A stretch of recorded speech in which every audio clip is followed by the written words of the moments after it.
Boa tarde, meus queridos. Sexta-feira, frio, né? Quem está em São Paulo, então, em Petrópolis, no sul, em outros lugares assim, frio de verdade. Aqui no Rio de Janeiro é um friozinho que já assusta os cariocas.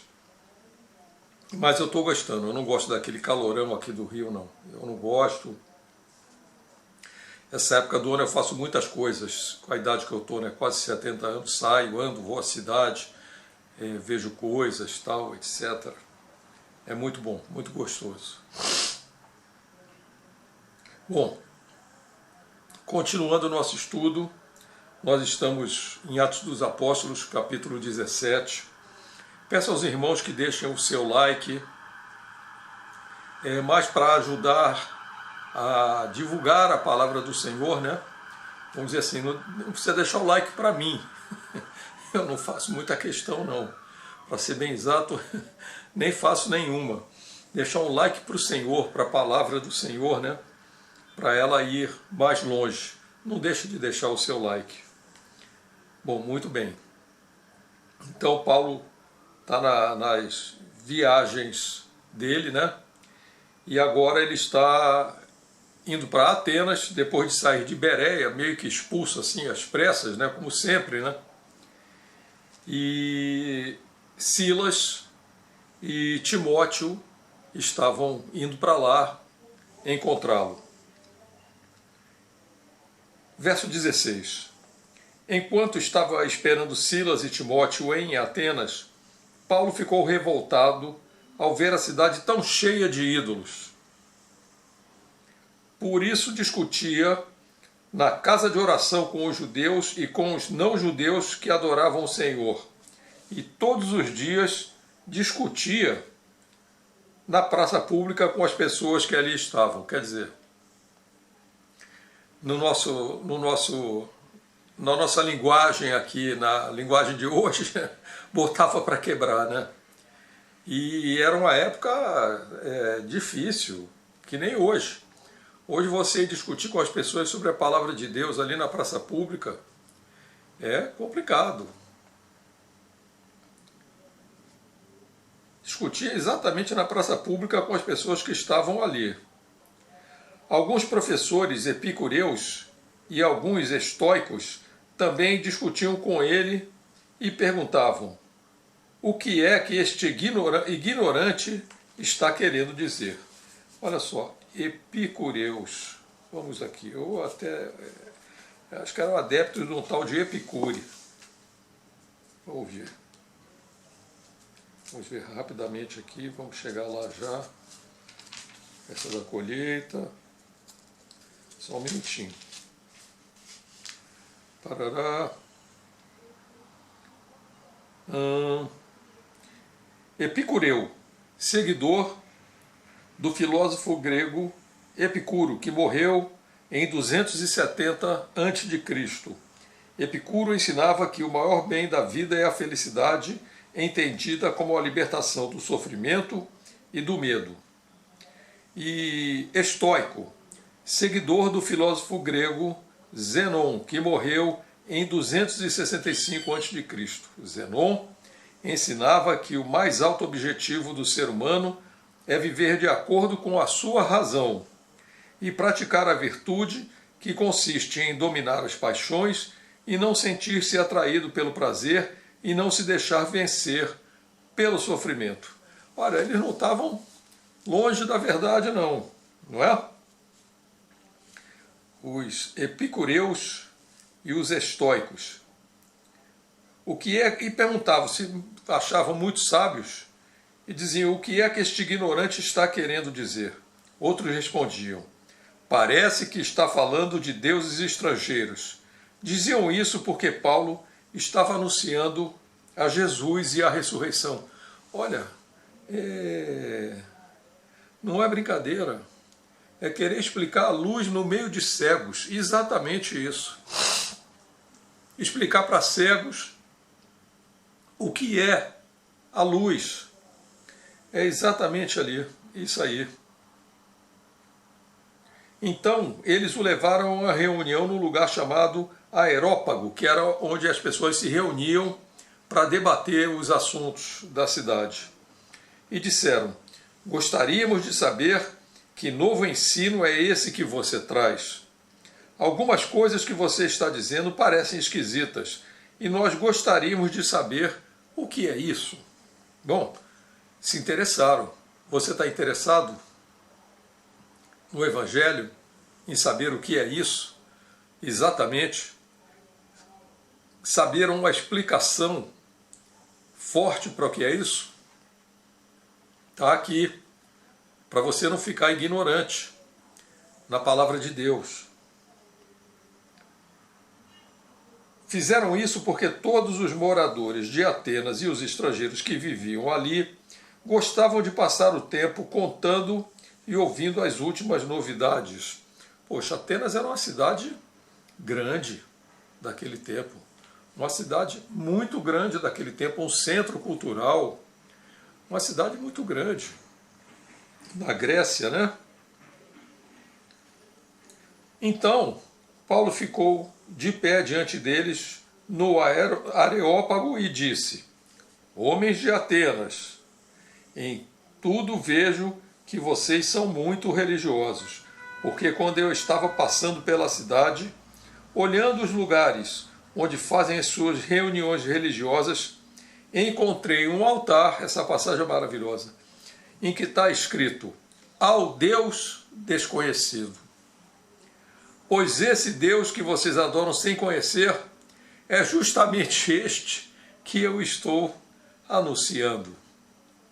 O Deus que fez o mundo e tudo que nele existe é o Senhor do céu e da terra, e não mora em templos feitos por seres humanos, e também não precisa que façam nada por ele, pois é ele mesmo quem dá a todos vida, respiração e tudo mais. Esse é o nosso Jesus, o querido Jesus.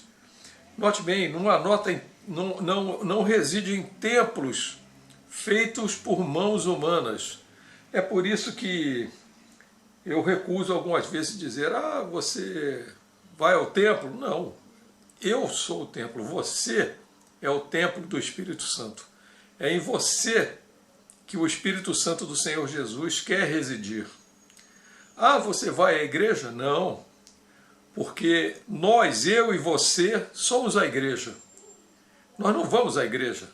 A igreja se reúne, para mim, né, numa casa de oração. Lá nós vamos numa casa de oração e não na igreja. De um só homem criou todas as raças humanas para viverem na Terra. Você crê nisso?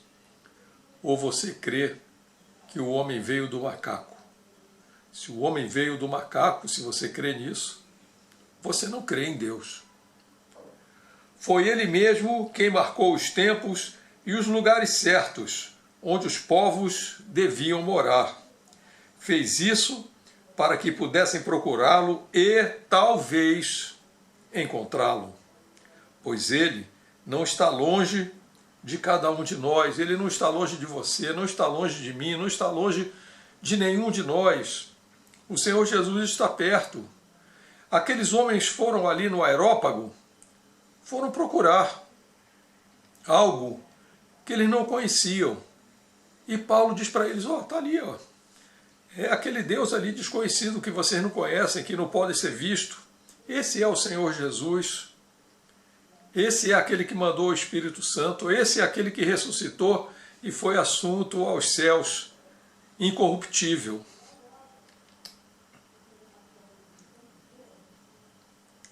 Porque nele vivemos, nos movemos e existimos. Essa frase, nele vivemos, nos movemos e existimos. Eu sempre digo que a gente pensa que esse universo é enorme, monstruoso, infinito, mas ele está contido na mente do Senhor Jesus. Nós existimos e vivemos na mente do Senhor Jesus. O que é um átomo para nós? Imagina, são sistemas infinitamente minúsculos que nós não podemos ver, mas eles existem. E átomos vivem dentro de nós, nos formam. Assim é o Senhor Jesus, o Senhor Deus. Tudo existe nele. Tudo é pequeno para ele. Tudo é manobrável para o Senhor Jesus.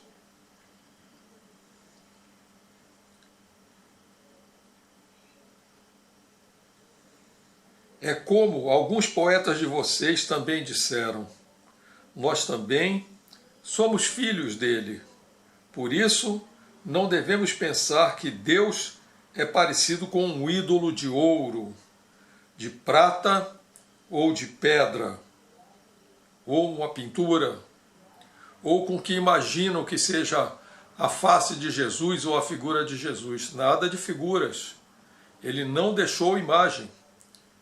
E quando ele ressuscitou, os apóstolos mesmos não o reconheciam direito, mas percebiam rapidamente que ele era o Jesus ressurreto, feito pela arte e habilidade das pessoas.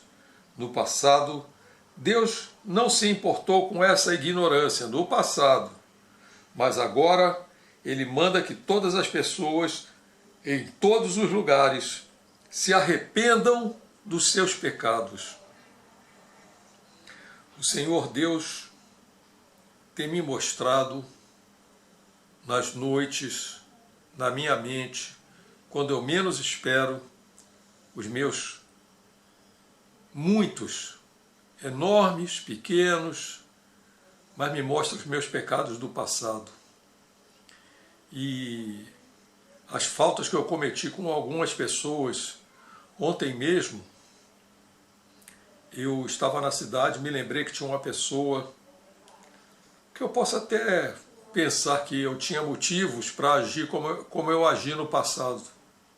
Mas eu fui lá pedir perdão, de qualquer maneira, pela atitude que eu tomei. Eu não pedi perdão pelo fato de eu ter razão ou não ter razão. Se eu tinha razão, eu deixei de ter razão pela atitude que eu tomei. E eu fui lá. Quando eu cheguei, ele me olhou muito assustado. Perguntou: quem é? Isso fazem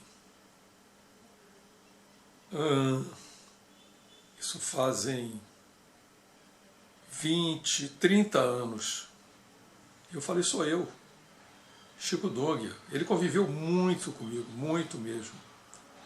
Aí ele olhou para mim assustado assim, né? E eu falei: olha, fulano, eu vim aqui para te pedir perdão pelo que eu te fiz no passado. Não, isso já passou. Eu digo, pode ter até passado, mas eu gostaria de receber o teu perdão.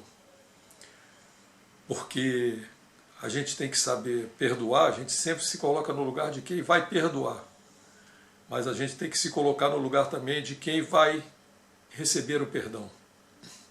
E o Senhor me mostra os meus pecados do passado, e eu me arrependo diante da cruz, diante da crucificação, daquela carnificina terrível, em castigos, torturas, afrontas, humilhações de crueldade impensável, inimaginável para nós.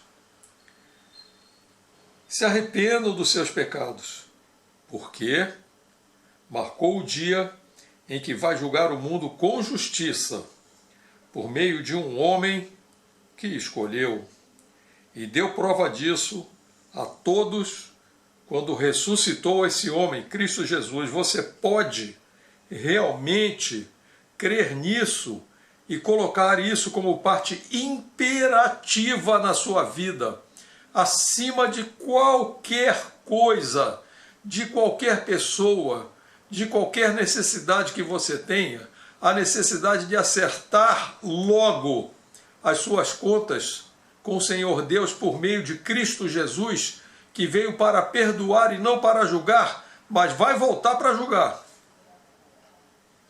E tomara que volte logo, para acabar com essa baderna Quando ouviram Paulo falar a respeito da ressurreição, alguns zombaram dele, mas outros disseram: queremos ouvir você falar mais sobre isso em outra ocasião. Então Paulo foi embora dali. Alguns homens creram e se juntaram a ele. Entre estes estavam Dionísio, que era membro do Areópago, uma mulher chamada Damares e algumas outras pessoas. Muito bem.